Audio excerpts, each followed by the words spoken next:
ఎక్కడో పుట్టి పొట్ట చేత పట్టుకొని కన్నగడ్డను వదిలిపెట్టి కనిపించిన అమ్మాయిలను వదిలిపెట్టి బతుకుదెరువు కోసం పొట్ట పోసుకోవడం కోసం నాకు తెలిసి దీని పేరే బసవతారకం కాలనీ.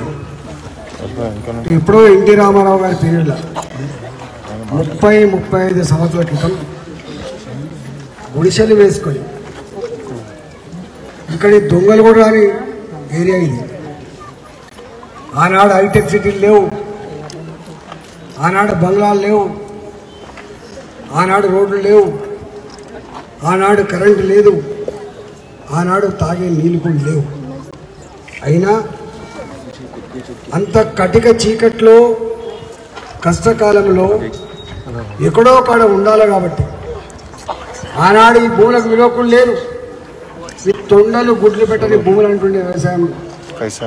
ఆనాడు ₹1,00,000 కూడా ఎకరం లేకుండా ఇక్కడ అట్లాంటి భూములలో గుడిసెలు వేసుకొని రాళ్ళు కొట్టుకొని జీవనం కొనసాగించే పేదోళ్ళ మీద 30-35 సంవత్సరాల తర్వాత ఇంతకుముందు రవి యాదవ్ చెప్పినట్టుగా, గంగాధర్ గారు చెప్పినట్టుగా కేసీఆర్ గారికి మనుషుల గురించి గుర్తురాదు, మనుషుల పేదరికం గురించి గుర్తురాదు. కేసీఆర్ గారికి ప్రతిదీ కూడా డబ్బుల రూపంలో గుర్తుంది తప్ప వాళ్ళు మనుషుల రూపంలో గుర్తురాదు అనుకుంటున్నాడు కేసీఆర్. వాళ్ళు ఎలిజిబిలిటీ ఉన్నది ఇవ్వలే. నాకు తెలిసి వారు చెప్పినట్టుగా రేషన్ కార్డు కలిగి ఉండి, కరెంటు కనెక్షన్ కలిగి ఉండి, కరెంటు బిల్లులు కడతా ఉండి, ఓటు హక్కు వచ్చిన తర్వాత వాళ్ళు ఇళ్ళక బంగ్లాలు కట్టుకోకపోతే అదే పూరి గుడిసెలు నివసిస్తే మనుషులు లేని సమయాన్ని చూసి కనికరం లేని సర్కార్, దుర్మార్గపు సర్కార్ ఇవాళ ఈ కాలనీవాస కళలో మట్టి కొట్టి ఇవాళ రెక్కల కష్టంతో సాధించుకున్న ఆ డబ్బుతో కట్టుకున్నటువంటి ఈ రేకుల షెడ్లు కావచ్చు, ఈ గుడిసెలు కావచ్చు, పీకేసే అధికారం కేసీఆర్కు లేదు, ఈ ప్రభుత్వానికి లేదు. నువ్వు అనుకుంటున్నావు నీ చేతిలో పోలీసు ఉందని, నీ చేతిలో, కానీ ఇంతకుముందు మన సమ్మానం చెప్పిండు, యావత్ తెలంగాణలో ఉన్నటువంటి వడ్డీలంతా కూడా మీకు అండగా ఉంటారు, మాలాంటి వాళ్ళని కూడా మీకు తోడుగా ఉంటామని చెప్పి హామీ ఇస్తాను. నీకు నిజంగానే మానవత్వం ఉంటే, నిజంగానే ఇంత కాస్ట్లీ భూమి ముందుకు వచ్చి ఇదే ఊర్లో వాళ్ళకు పక్కా ఇల్లు కట్టించే బాధ్యత ఉంది.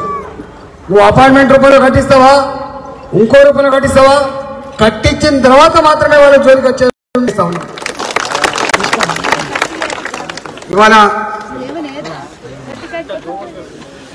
ఇవాళ ఇక్కడ పాండమిక్ సిచ్యువేషన్ ఉంది. ఇప్పటికే విష జ్వరాలతో ప్రజలు చచ్చిపోతా ఉన్నారు. ఇక్కడ పెద్ద పెద్ద దోమలు ఉన్నాయి. చలికాలం ఇది, వాళ్ళకు పెద్ద బంగ్లాలు లేవు, వాళ్ళకు సాటు లేదు. ఇవాళ చలిలో వణుకుతున్నారు, ఎండలో ఎండుతున్నారు, కనీసం తిండి లేకుండా ఇవాళ తాగే నీళ్లు కూడా పైప్ లైన్ కట్ చేసిండ్రు. వీళ్ళైనా బంగ్లాదేశ్ ప్రజల, వీళ్ళైనా పాకిస్తాన్ వాళ్ళ, యుద్ధాలు జరిగినప్పుడు కూడా పనిచేయరు. కానీ అంతకంటే నీచంగా ప్రవర్తించి ఈ ప్రజానికం ఇన్ని వందల సంఖ్యలో ఉన్నప్పటికీ. హాయ్ ఫ్రెండ్స్, మా టుడే టుమారో యూట్యూబ్ ఛానల్ చూస్తున్నందుకు చాలా థ్యాంక్స్. మరిన్ని లేటెస్ట్ వీడియోస్ కోసం వెంటనే సబ్స్క్రైబ్ చేయండి.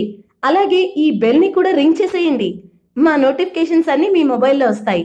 అలాగే మా వీడియోస్ మీకు నచ్చితే లైక్ చేయండి, షేర్ చేయండి, నచ్చకపోతే కామెంట్ చేయండి.